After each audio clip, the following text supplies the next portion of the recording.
మనకు ఆరోగ్యాన్ని చేకూర్చిపెట్టే ఔషధాలని తయారు చేయడంలో మిగతా వైద్యాలతో పోలిస్తే హోమియోది ప్రత్యేకమైన శైలిగా చెప్పుకోవాలి. ప్రకృతిలో లభించే లోహాలు, లవణాలు, ఖనిజాలు, వృక్ష సంబంధమైన పదార్థాలు, చివరికి ప్రాణాల్ని హరించే విష పాషాణాల్ని సైతం అమృతతుల్యమైన ఔషధాలుగా మలచడం మనకొక హోమియో వైద్యంలోనే కనిపిస్తుంది. అలాంటి ఔషధాల్లో పాస్ యాసిడ్ ఒకటి. నీరసం, నిస్సత్తువ, నిస్త్రాణలతో బాధపడే వారికి ఇది బాగా పనిచేస్తుంది. ఈ ఔషధం గురించిన పూర్తి వివరాల్ని ఇప్పుడు తెలుసుకుందాం.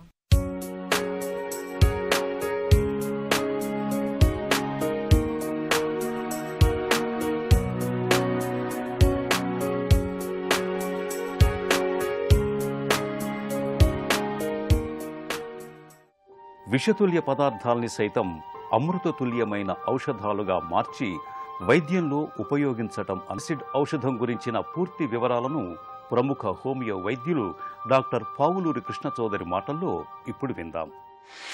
వ్యక్తి వ్యాధి ఔషధం అని చెప్పుకున్నప్పుడు వ్యాధి ఔషధం కంటే కూడా వ్యక్తికే ప్రాధాన్యత ఎక్కువ ఉన్నది అని అర్థం చేసుకోవాలి. పరిస్థితులు మన ఆరోగ్యాన్ని ప్రభావితం చేస్తాయన్న విషయం గుర్తుపెట్టుకోవాలి.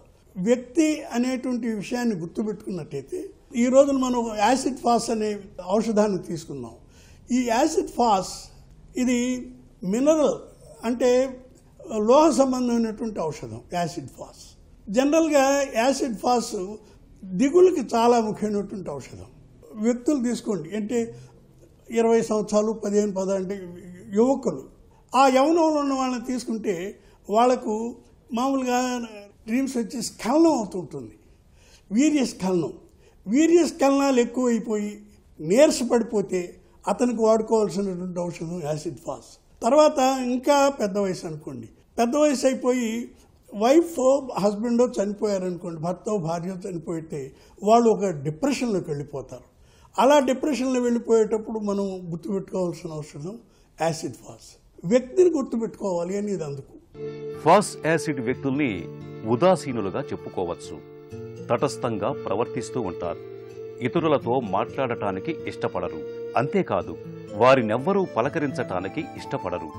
శారీరకంగా, మానసికంగా నిస్త్రాణగా ఉంటారు. ఏమీ చదవబుద్ధి కాదు.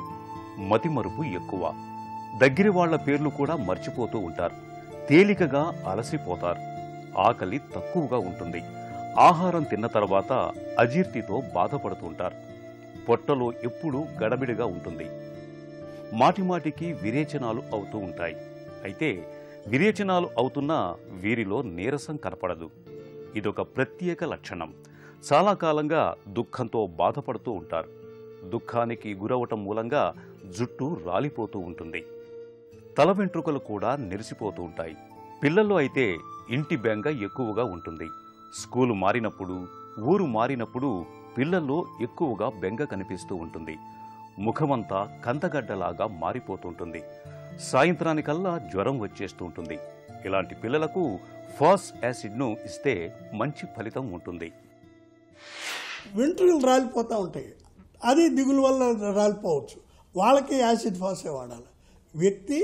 వ్యక్తి లక్షణాలు, తర్వాత వ్యాధి లక్షణాలు. వ్యాధి లక్షణాలు అంటే హెయిర్ లాస్ వ్యాధి.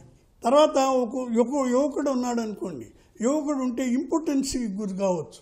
నపుంసకత్వానికి గురైతే ఆ వ్యక్తి యొక్క పరిస్థితులు కానీ మనం గుర్తించినట్టయితే, మానసికంగా అతను బాధల్లో ఉన్నాడని తెలిస్తే ఆ మానసిక బాధలను గుర్తుపెట్టుకుని ఇది దిగులు, విచారానికి దారితీసే బాధలైతే, దాంతోపాటు శారీరక బాధలు ఫలాని ఉన్నాయంటే రెండు కలుపుకొని మనం యాసిడ్ ఫాస్ ఇంప్రూవ్ చేసుకోవచ్చు. ఇంకోటి ఉంటుంది, విరోచనాలకి యాసిడ్ ఫాస్ మంచి ముందే.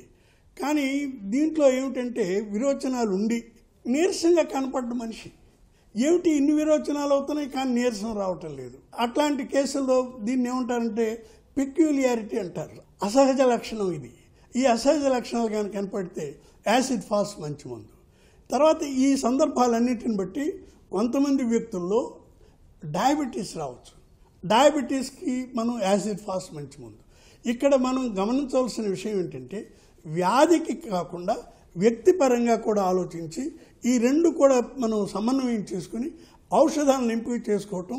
హోమియో ఎక్కువసేపు చదవటం మూలంగా తలనొప్పి వస్తున్నప్పుడు ఫాస్ యాసిడ్ను వాడుకుంటే మంచి ఉపశమనంగా ఉంటుంది. పిల్లల్లో ఎదుగుదల వేగంగా ఉండటం, దాని మూలంగా ఒళ్ళు నొప్పులు, కీళ్ల నొప్పులు బాధిస్తున్నప్పుడు ఫాస్ యాసిడ్ మంచి ప్రయోజనకారి. ఆహారంలో మార్పుల మూలంగా విరేచనాలు అవుతున్నప్పుడు తప్పనిసరిగా ఫాస్ యాసిడ్ను వాడుకోవాలి. ఫాస్ యాసిడ్ ఔషధం 200 cc మాత్రల్ని వారానికి ఒకసారి చొప్పున గుణం కనిపించే వరకు వాడుకోవాలి.